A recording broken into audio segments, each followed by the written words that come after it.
Hi കൂട്ടുകാരെ, എല്ലാവരും കഥ കേൾക്കാൻ വന്നോ? എങ്കിൽ നമുക്ക് കഥ തുടരാം. ഇന്നത്തെ കഥയുടെ പേരാണ് ചിന്നനും ചുവന്ന കല്ലും. ഒരിടത്തൊരിടത്ത് ഒരു ചെറിയ പുഴയോരത്ത് ധാരാളം ഉരുളൻ കല്ലുകൾ ഉണ്ടായിരുന്നു. അവിടെ ചിന്നൻ എന്ന് പേരുള്ള ഒരു ചെറിയ ചാര നിറത്തിലുള്ള കല്ലും ഉണ്ടായിരുന്നു.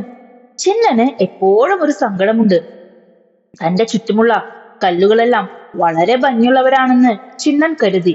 നോക്കൂ, ആ വെളുത്ത കല്ല് എത്ര തിളക്കമുള്ളതാണ്! ആ പച്ചക്കല്ലിന് എന്തു ഭംഗിയാണ്! ഞാൻ മാത്രം വെറുമൊരു സാധാരണ ചാരക്കല്ല്.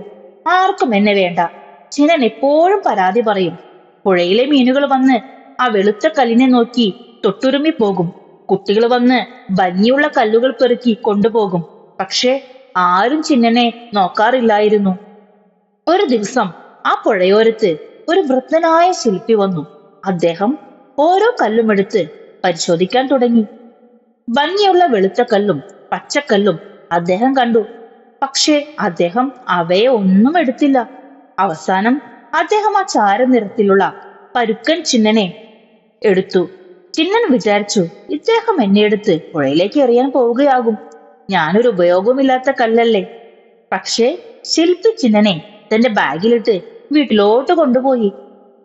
ശില്പി ചിന്നനെ എടുത്തു. എന്നിട്ടൊരു ചെറിയ ഉളിയും ചുറ്റികയും ഉപയോഗിച്ച് പതുക്കെ അതിൽ കൊത്താൻ തുടങ്ങി. ചിന്നനെ കുറച്ച് വേദനിച്ചെങ്കിലും അവൻ ക്ഷമയോടെ കാത്തിരുന്നു. ഒരു ദിവസം ശില്പി ചിന്നന്റെ പുറത്തുള്ള ചാരനിറത്തിലുള്ള പരുക്കൻ പാളികൾ ചെത്തിമാറ്റി. ദിവസങ്ങൾ കഴിഞ്ഞപ്പോൾ ആ ചാരക്കല്ലിന്റെ ഉള്ളിൽ നിന്ന് അതിമനോഹരമായ ഒരു ചുവന്ന തിളക്കം പുറത്തു വന്നു. ശില്പി ചിന്നനെ മിനുക്കിയെടുത്തു. അവസാനം അത് വെറും ഒരു കല്ലല്ല, മനോഹരമായ ഒരു സിംഹത്തിന്റെ രൂപമുള്ള ശില്പമായി മാറി. ചുവന്ന രക്തം പോലെ അത് തിളങ്ങാൻ തുടങ്ങി. ശില്പി അതിനെ രാജാവിന്റെ കൊട്ടാരത്തിൽ കൊണ്ടുപോയി.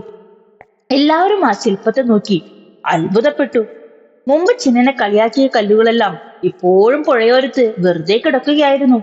പക്ഷേ ചിന്നൻ ഇപ്പോൾ രാജകൊട്ടാരത്തിലെ ഏറ്റവും വലിയ ആകർഷണമാണ്.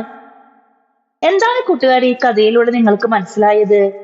നമ്മുടെ പുറമേയുള്ള രൂപം കണ്ട് നമ്മളെ തന്നെ കുറച്ചു കാണരുത്. എല്ലാവരുടെ ഉള്ളിൽ ഒരു കഴിവോ അല്ലെങ്കിൽ ഒരു പ്രത്യേകതയോ ഒളിഞ്ഞിരിപ്പുണ്ട്.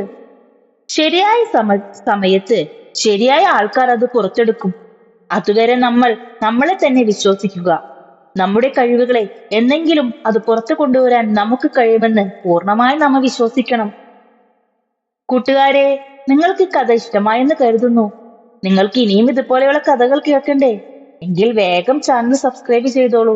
നമുക്ക് അടുത്തൊരു കഥയുമായി വീണ്ടും കാണാലോ.